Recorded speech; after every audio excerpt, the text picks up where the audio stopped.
ఒక hero cinema release అవుతుందంటే అది జస్ట్ ఒక సినిమా రిలీజ్ కాదు, అదొక పండగ. ముఖ్యంగా బాలయ్య సినిమా వస్తుందంటే అది మామూలు పండగ కాదు, ఒక జాతరలా ఉంటుంది. అసలు ఎందుకిలా?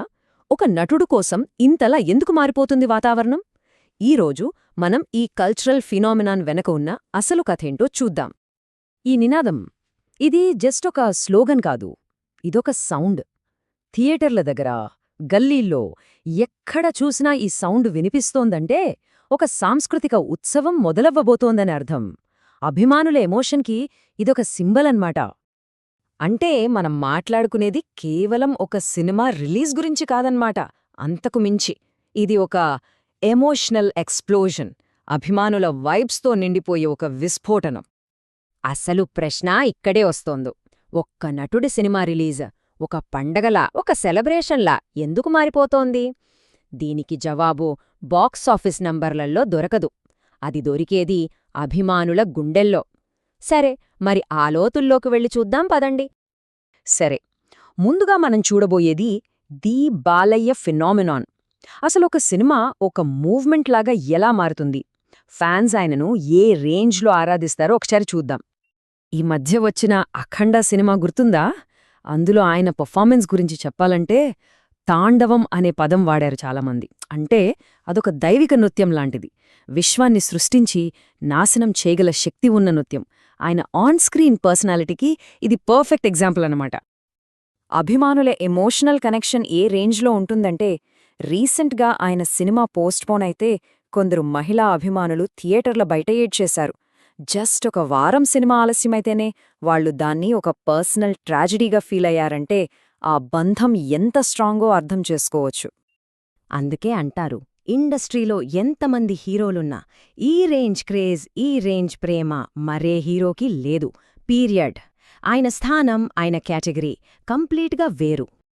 ఇంతకీ ఇంత పెద్ద ఫాలోయింగ్ ఉన్న ఈ వ్యక్తి ఎవరు? ఆయన జస్ట్ ఒక స్టార్ మాత్రమే కాదు, ఆయన ఒక హిస్టరీ.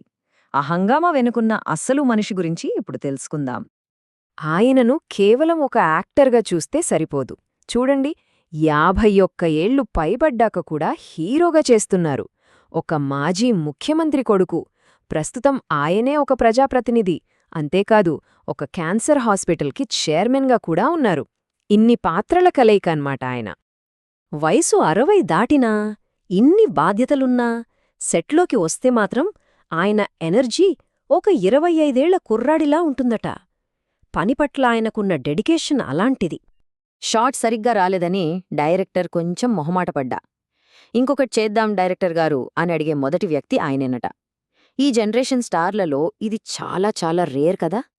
అయితే ఇక్కడే ఉంది అస్సలు పాయింట్. ఆయనకున్న ఈ కల్ట్ ఫాలోయింగ్కి కారణం కేవలం ఆయన స్టార్డం కాదు, అంతకు మించి చాలా లోతైన కారణముంది. ఆ ఆరాధన వెనుక ఉన్న కోడేంటో ఇప్పుడు చూద్దాం. ఆయన అప్పీల్కి సీక్రెట్ ఏంటో ఈ కంపారిజన్ చూస్తే పర్ఫెక్ట్గా అర్థమవుతుంది. ఆన్ స్క్రీన్ చూస్తే దైవిక తాండవం చేస్తారు, ఒక్క దెబ్బతో కార్లు గాల్లోకి లేపుతారు, ఒక లార్జర్ దాన్ లైఫ్ పవర్ ఆయన. కానీ ఆఫ్ స్క్రీన్లో సెట్లోకొచ్చిన చిన్న ఆర్టిస్ట్ని కూడా పలకరిస్తారు. సెట్లో సీనియారిటీ లాంటివి ఉండవని నమ్ముతారు. ఫీడ్బ్యాక్ ఇవ్వాల్సొస్తే చాలా సూటిగా, నిజాయితీగా ఇస్తారు. ఈ కాంట్రాస్టే ఆయనకు అంత ఫాలోయింగ్ తెచ్చిపెట్టింది. స్వయంగా సూపర్ స్టార్ రజనీకాంత్ ఏమన్నారో తెలుసా? వేరే హీరోలు కొడితే మనిషి పడతాడు, కాని బాలయ్య కొడితే కారుల్లేస్తాయి. ఇది కామెడీ కోసం చెప్పిన మాట కాదు. ఫిజిక్స్కి అందని బాలయ్యకు మాత్రమే సాధ్యమయ్యే ఆ యునీక్ స్క్రీన్ ప్రెజెన్స్కి ఇది ఒక సర్టిఫికేట్ లాంటిది. ఇండస్ట్రీలో ఒక మాట గట్టిగా వినిపిస్తోంది, బాలయ్యను విమర్శించగలవాడు ఇంక పుట్టలేదు. ఇది భయంతో అనే మాట కాదు, ఆయన స్ట్రేట్ ఫార్వర్డ్ నేచర్, ఆయన జెన్యూన్ పర్సనాలిటీ మీద ఉన్న ఒక అపారమైన గౌరవంతో అనే మాట.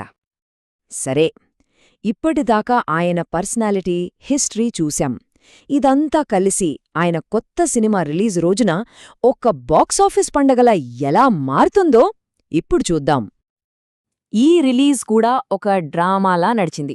ముందుగా నెల 5వ తేదీన రిలీజ్ అన్నారు, కానీ సినిమా పోస్ట్పోన్ అయింది. ఇక ఫ్యాన్స్ అయితే తీవ్ర నిరాశకు లోనయ్యారు, చాలా ఎమోషనల్ అయ్యారు. కట్ చేస్తే 12వ తేదీన డబుల్ పవర్తో గ్రాండ్ రిలీజ్ అని అనౌన్స్ చేశారు.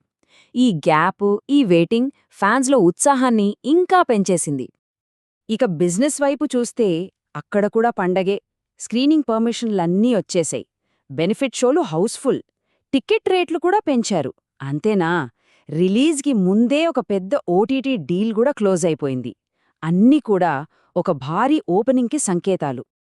అందుకే అంటారు, మొదటి 3 రోజుల్లో వచ్చేవి కేవలం కలెక్షన్లు కాదు, అవి ఒక పొలిటికల్ స్టేట్మెంట్. అంటే ఆ బాక్సాఫీస్ నంబర్లను ఆయన కల్చరల్ పవర్కి, పొలిటికల్ ఇన్ఫ్లుయెన్స్కి ఒక రిఫ్లెక్షన్గా చూస్తారన్నమాట. ఈ మొత్తం ఈవెంట్ వెనుక ఉన్న అస్సలైన నమ్మకం ఒక్కటే: బాలయ్యను నమ్మిన వాళ్ళు ఎప్పుడూ ఓడిపోలేదు. ఈ యొక్క నమ్మకమే అందర్నీ ముందుకు నడిపిస్తోంది. చివరికి మనం అర్థం చేసుకోవాల్సిందేంటంటే, ఇది ఒక సినిమా కాదు, ఇది ఒక బాలయ్య ఫెస్టివల్. ఫ్యానిజం, హిస్టరీ, నమ్మకం అన్నీ కలిసిన ఒక పెద్ద సెలబ్రేషన్. అసలు ఒక సెలబ్రిటీ ఒక కల్చరల్ ఐకాన్గా ఎలా మారతారు? బాలయ్య కథ చూస్తే మనకొక విషయం అర్థమవుతుంది. ఆన్ స్క్రీన్లో ఒక మిత్ లాగా, ఒక పురాణంలాగా కనిపించాలి. ఆఫ్ స్క్రీన్లో మాత్రం చాలా జెన్యూన్గా, నిజాయితీగా ఉండాలి. ఈ రెండింటి అరుదైన కాంబినేషనే బహుశా ఒక వ్యక్తిని ఇలాంటి ఐకాన్గా మారుస్తుందేమో.